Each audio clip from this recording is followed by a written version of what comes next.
Assalamualaikum warahmatullahi wabarakatuh. Perkenalkan, saya Ulfi Rifatul Fajriyah, mahasiswi PLP IAIN Syekh Nurjati Cirebon dari jurusan PAI. Untuk sementara waktu, saya akan menggantikan Bapak Dr. Andes Hulwani dalam proses pembelajaran PAI dan Budi Pekerti kelas 11, TKJ, PBS, dan AKL. Sebelum pembelajaran, alangkah baiknya berdoa terlebih dahulu kepada Allah Subhanahu wa Ta'ala. Adapun tujuan pembelajaran materi ini sebagai berikut.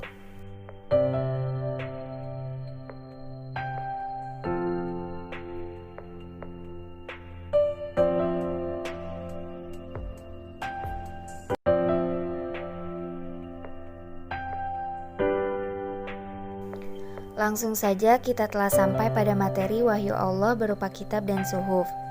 Adapun fungsi diturunkannya kitab Allah, yang pertama membantu manusia mengetahui sifat-sifat Allah, membantu akal manusia dalam mengetahui alam gaib, membantu manusia dalam mengaplikasikan sifat dasarnya sebagai manusia. Yang pertama ada kitab Taurat yang diwahyukan kepada Nabi Musa alaihissalam. Kitab Taurat berisi tentang 10 perintah Allah.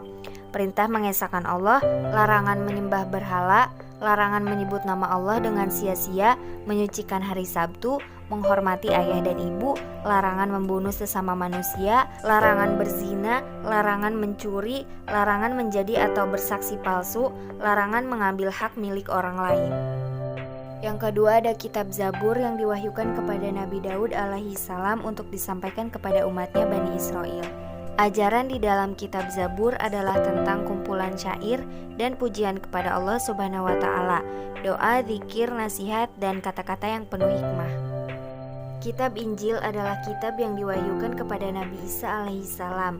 Kitab Injil diturunkan abad ke-1 Masehi. Adapun kandungan dari kitab Injil, yang pertama memuat ajaran pokok berupa perintah untuk kembali kepada tauhid yang murni, yang kedua perintah untuk menjauhi sifat tamak dan rakus, yang ketiga membenarkan kitab-kitab yang turun sebelumnya, dan yang terakhir adalah menceritakan akan datang Nabi akhir zaman setelah Nabi Isa alaihissalam yang bernama Ahmad, yang tak lain adalah Nabi Muhammad. Yang terakhir adalah kitab Al-Quran yang diwahyukan kepada Nabi Muhammad SAW, diturunkan oleh Allah pada abad ke-7 Masehi di Gua Hiro. Adapun ajaran di dalam Al-Quran merupakan penyempurnaan dari kitab sebelumnya, mencakup segala aspek kehidupan manusia dari bangun tidur hingga tidur lagi, sebagaimana firman Allah dalam Quran Surat Asy-Syura ayat 7, yang artinya, demikianlah kami wahyukan kepadamu Al-Quran dalam bahasa Arab, supaya kamu memberi peringatan kepada Ummul Qura atau penduduk Mekah dan penduduk negeri-negeri sekelilingnya, serta memberi peringatan pula tentang hari berkumpul atau hari kiamat, yang tidak ada keraguan padanya, segolongan masuk surga dan segolongan masuk neraka. Lantas bagaimanakah perilaku yang mencerminkan keimanan kepada kitab-kitab Allah Subhanahu wa Ta'ala? Yang pertama, meyakini bahwa kitab-kitab suci sebelum Al-Quran datang dari Allah Subhanahu wa Ta'ala, namun menjadi tidak murni karena dicampur adukan dengan ide-ide manusia pada zamannya. Yang kedua, Allah menjaga kemurnian Al-Quran sampai sekarang. Demikian pula umat Islam, salah satu cara menjaga Al-Quran adalah dengan menghormati, memuliakan, dan menjunjung tinggi kitab suci Al-Quran. Menjadikan Al-Quran sebagai petunjuk dan pedoman hidup, tidak sekali-kali berpedoman kepada selain Al-Quran.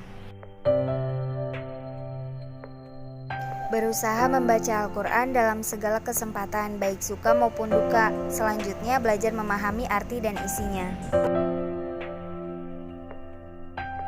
Berusaha mengamalkan isi Al-Quran dalam kehidupan sehari-hari, baik pada waktu sempit maupun lapang. Untuk tugas, silahkan kalian jawab soal-soal berikut ini. Yang pertama, mengapa Al-Quran diturunkan dalam bahasa Arab? Yang kedua, bagaimana keadaan kitab-kitab sebelum Al-Quran pada zaman sekarang? Dan yang terakhir, apakah kelebihan yang terdapat dalam Al-Quran sehingga dijadikan sebagai mukjizat Nabi Muhammad SAW? Jangan lupa untuk selalu membaca doa setelah belajar.